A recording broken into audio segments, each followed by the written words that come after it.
అదే RTV app వార్తల్ని క్షణాల్లో చదివే అవకాశం ఉంటుంది. ఒక న్యూస్ పేపర్, ఒక టెలివిజన్ ఛానల్ మీ చేతుల్లో ఎప్పుడూ ఉంటాయి.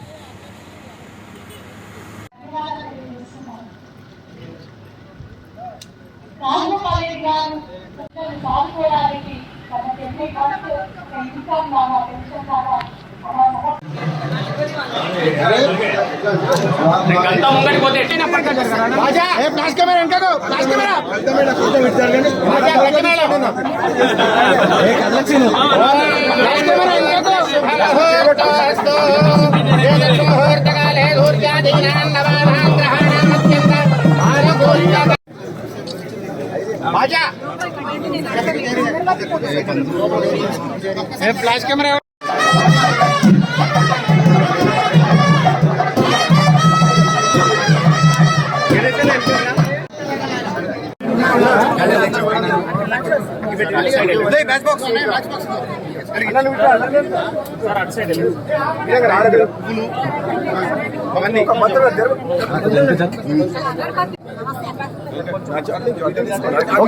ఓకే జగన్ కార్డు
మరి వాళ్లకు భారాన్ని తగ్గించాలని కూడా ఉచిత బస్సు ప్రయాణం.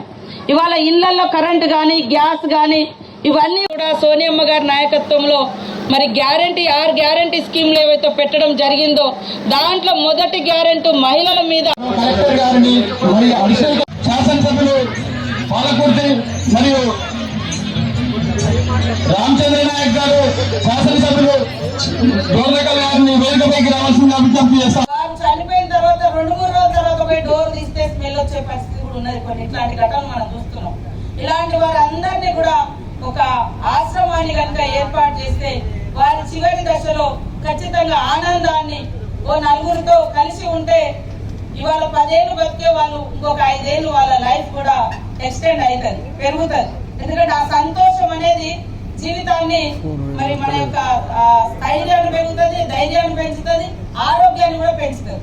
అదే ఒక్కరిగా ఇక్కడ కూడా ఎంతో మంది ఉంటారు. కష్టంలో ఉన్న వారికి ఆవగించేంత అవతల వారికి సహాయం చేసే మనసు మాత్రం ఉండదు. కాబట్టి సహాయం చేయడంలో నిలువెత్తు నిదర్శనం ఇక్కడ మనకు కనబడుతుంది కోమటిరెడ్డి కుటుంబం నుంచి. అది ఇప్పుడే కాదు, ఎప్పుడు కూడా అనేక సార్లు మేము కూడా చూసినాము.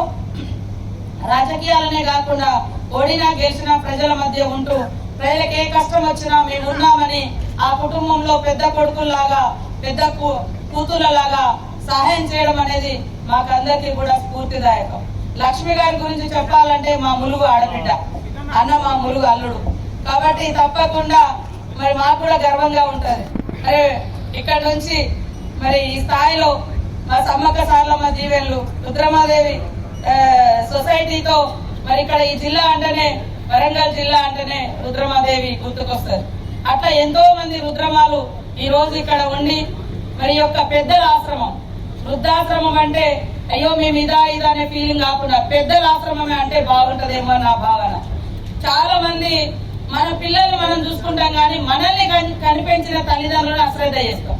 అప్పుడు ఆ భావన ఎట్లుంటదంటే మన పిల్లలు కూడా వాళ్ళ పుట్టిన వాళ్ళనే చూస్తారు తప్ప అప్పుడు మనల్ని వాళ్ళు చూడరు. అందుకనే ఎప్పుడు మన తల్లిదండ్రులు మనం చూస్తే ఖచ్చితంగా మన పిల్లలకు కూడా వాళ్ళ తల్లిదండ్రుల మీద ఒక మంచి భావన చూడాలనేటువంటి బాధ్యత కూడా ఉంటది. కాబట్టి నాకు ఇప్పుడు మరి రాజగోపాల్ అన్న కళ్ళలో నీళ్లు తిరుగుతుంటే నిజంగా బాధ అనిపించింది. ఈ బిజీ షెడ్యూళ్లలో కూడా కుటుంబాలకు తల్లిదండ్రులకు దూరంగా ఉండి మనము అంటే స్వయంగా సేవ చేయలేకపోయేటువంటి పరిస్థితి ఉంటది. కాబట్టి మరి ఉన్నంతలో వాళ్ళ కోసం కొంత టైం కేటాయించుకొని వాళ్ళ ఆలన పాలన పసిపిల్లలతో సమానం పెద్దలంటే, వాళ్ళు లేకుంటే మనం లేము. ఆ విషయాన్ని ప్రతి ఒక్కరు కనుక గుర్తు పెట్టుకుంటే ఇలాంటి ఆశ్రమాల యొక్క అవసరం ఉండదు. కానీ కొన్ని దురదృష్టకరమైన సంఘటనలు చూస్తే ఆస్తుల కోసం తల్లిదండ్రులు చంపుతారు, లేదా తల్లిదండ్రులను బయటికి నెట్టేస్తారు, అన్నం పెట్టారు, అరే మనం పుట్టిందే అక్కడి నుంచి అనేదే మర్చిపోతారు.